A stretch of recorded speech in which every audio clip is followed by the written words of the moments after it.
Hello সবাইকে স্বাগতম আমার চ্যানেলে। আজকের ভিডিওতে আমরা আলোচনা করব অবিশ্বাস হঠাৎ করে তার প্রোফাইলে একজন মডেলের ছবি শেয়ার করেছেন, কিন্তু তিনি কে আর তাকে নিয়ে বিতর্কই বা কি, আর এখন তিনি বিশ্ব মঞ্চে দাঁড়িয়ে সবই জানাবো আজকের ভিডিওতে, তাই আমাদের সাথেই থাকুন। যার কথা বলছি তিনি হলো তানজিয়া জামান মিথিলা। তার জন্ম বাংলাদেশেই, আর পড়াশোনা করেছেন বাংলাদেশেই ইউল্যাব ইউনিভার্সিটিতে। মিথিলা অনেক আগে থেকেই মডেলিং এবং টেলিভিশন হোস্ট হিসেবে কাজ করেছেন। এরপর তিনি সুন্দরী প্রতিযোগিতায় অংশ নেন, যেমন মিস ইউনিভার্স 2020, সেখানে তিনি বিজয়ী হয়েছিলেন। তবে 2020 সালের এই মুকুট জয়ের পর তিনি আন্তর্জাতিক কোনো মঞ্চে অংশ নেননি। কারণটা ছিল কোভিড-19, মানে করোনার সংকটকাল।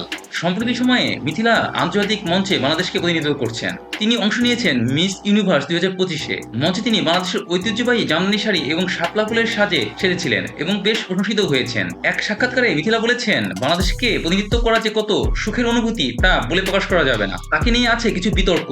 2020 সালে মিস ইউনিভার্সে তিনি অংশ নিয়েছিলেন বিকিনি ড্রেসে, যেটি নিয়ে সমালোচনা হয়েছিল অনেক, কিন্তু তিনি স্পষ্ট সবার কাছে খোলাসা করেছিলেন যে তিনি যদি বিকিনি না পরতেন তাহলে টপ 30-এ আসতেই পারতেন না। তাই তিনি এমন শক্তিশালী সিদ্ধান্ত নিয়েছিলেন।